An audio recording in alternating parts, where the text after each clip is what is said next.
And heading right into the weekend tonight, it's a weather impact alert day as cold weather and a wintry mix will soon be making their way right into Kentuckiana. Hello, everybody, and thank you very much for joining us on this Friday night. I'm Doug Proffitt. And I'm Connie Leonard. Let's get straight over to Chief Meteorologist Mallory Schnell. First here at 5 with more on what we can expect. Mallory. Hey guys, yes, we are tracking a little bit of a complex setup this evening. We have cold air that's diving in from the north with a cold front, and then we have moisture that's streaming in from the southwest. All the while, temperatures are primarily above that freezing mark. So we have started to see some snowflakes I saw around Paoli and French Lick, and we're likely beginning to see some rain falling in south central Kentucky as well. But we have a layer of drier air closer to the surface, so sometimes even when the radar looks very active, not all of this is reaching the ground. That typically happens when you have something called like a radar hole here right around the Louisville metro area. So likely some flakes falling in the higher elevations of southern Indiana, but we will really see that precipitation tick up as we carry on into this evening and tonight. One way you can find out where it is reaching the ground is your visibility map. So French Lick, as I mentioned, seeing some snowflakes there, some big flakes falling. A mile and a half of visibility there. So that's not fog, that's the rain and snow mix falling to the ground. And your hour-by-hour futurecast as we continue onward throughout this evening, we're expecting much more of this. Rain transitioning over to snow as that colder air catches up from the north. Temperatures staying primarily around or above that freezing mark at the surface. So that should really help with the impacts, especially on the roads. But as we carry on into tonight, these temperatures will start to drop, and we could continue to see small bursts or squalls of snow as we carry on into our Saturday even. And that's as colder air continues to pour in from the north here. So highs on Saturday only topping out in the 30s, and then those overnight lows will be plummeting down into the teens Saturday night into Sunday morning. Areas off to the east of I-65 under a winter weather advisory. We're going to talk much more about potential snow totals. That's coming up in our extended forecast. Mallory, thank you. Join you again in just a few minutes. Now, new tonight at 5. A family from Mount Washington in Bullitt County is raising concerns over a proposal in Frankfort to prevent immigrants from holding elected office. The lawmaker pushing the measure says it's about electing people who are, quote, committed to Western values. You're going to hear from him. But first, a breakdown of House Bills 186 and 259. Now, if approved, they would require Kentucky citizens to be born in America to hold most elected positions in the state. And we are talking about everything from the governor's office all the way down to the local level, like a school board. As you can imagine, this would be controversial. These conditions would not apply to Kentucky's federal seats. Those rules are based on the U.S. Constitution. WHAS11's political reporter Isaiah Kim Martinez talked to one family from Bullitt County shocked by this idea.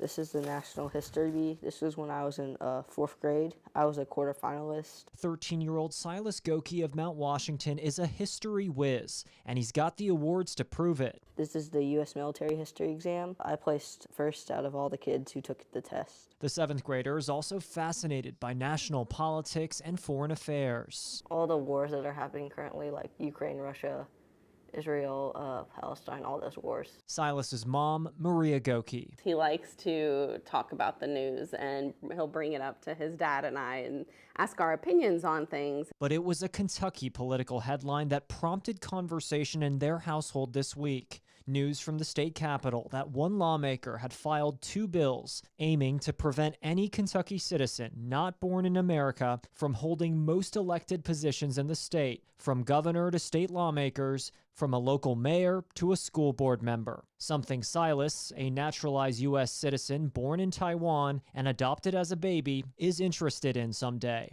I wanted to be on the school board. Just being able to represent my community. In Frankfort, I talked to Republican Representative Shane Baker of Somerset about his legislation. No videos. I'm a TV reporter. That's what we do. Look good on videos. That's good. I'll talk to you. He refused to do an on-camera interview, but agreed to give comment. If we truly care about the people, the future for the people, we want to make sure that we have a good, safe environment and people who are committed to Western values and Western society. I asked what his biggest concern is with immigrants running for office in Kentucky. He mentioned New York City Mayor Zoran Mamdani, the Democratic socialist and naturalized U.S. citizen who was born in Uganda. And you can see the direction that Mamdani is trying to take some things in New York City. And, he's come up with a number of different proposals that are very questionable. I asked Kentucky's Republican House Speaker David Osborne of Prospect if Baker's bills have a chance to pass. I think the bill has some problems with it. We haven't talked about it as a caucus, but I don't believe that they'll move. I think this is the type of legislation that is filed in a heated moment, in a time where people are riled up, where we have a lot going on in our society. And I think one of the great things about great politicians is when they let cooler heads prevail. As for Silas Gokey, he plans to continue racking up his accomplishments I felt proud. and representing his Kentucky community. Well, David Osborne there, pretty much the final word. Osborne from Prospect. This type of legislation you would think that would keep, probably have people thinking about even moving out of Kentucky or keep them from coming here. Well, you know, nationally, Doug, and this is kind of David Osborne's point, is there's been a lot more conversation around immigration because of what's happening nationally, right? The Trump administration, some of the efforts there. So we've seen a lot of bills filed, I think some 4 or 5 at least related to immigration so far this session, some having to do with some of your documents, like your state ID, saying specifically whether you're a citizen or not. Another makes it a misdemeanor if it were passed to seek any work or do any work if you are not a legal citizen. So it's very much the conversation. Bottom line, though, will these pass? That's the ultimate question. All right. Doesn't seem like it's going anywhere so far. So far, it's been slow moving. All right. Yeah. You got it from the top. All right. Thank you very much, Isaiah. More top stories we're following here on this Friday night. Louisville Metro Police investigating a death that happened right in downtown Louisville this morning. This was first reported to Metro Safe dispatchers as a shooting, but LMPD late today says they are waiting for autopsy results to determine what actually caused this person's death. According to police, the call came in at 6:30 a.m. as a person down at Brook and Gray Streets, right outside Norton Hospital. Brook and Gray, right in the heart of the medical district of downtown Louisville. Police did not give any specifics on the victim, but anyone with information is asked to call the anonymous tip line at 574-LMPD. You can also use their online portal. Right now, a 15-year-old is recovering after being hit by a car, sending them to the hospital. According to the town of Sellersburg, the student was hit at the intersection of US 31 and County Road 40, which is in front of Silver Creek Middle and High Schools. The teen was hit in the crosswalk and taken to the hospital, but it is unclear the extent of their injuries. Now, a woman who witnessed the incident recounted the moments after the student was hit and says it's normally a very dangerous intersection.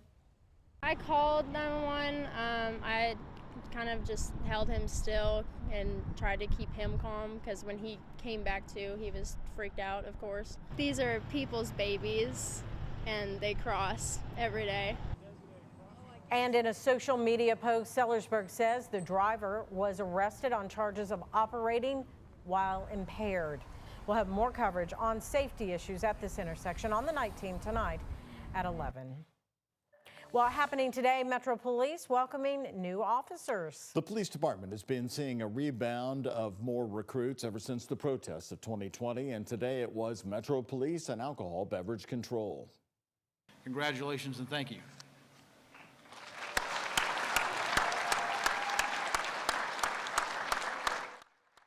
17 new recruits graduating today. The group began training last June, which includes physical training, law exams, and driver's training. And we spoke to one graduate today who has a message for the people he'll soon be protecting. I want them to know that I'm going to treat them with absolute fairness and objectivity in everything that I do. I'm going to make sure I'm there when they need me, and they're not going to have to worry about me making sure I do my job correctly.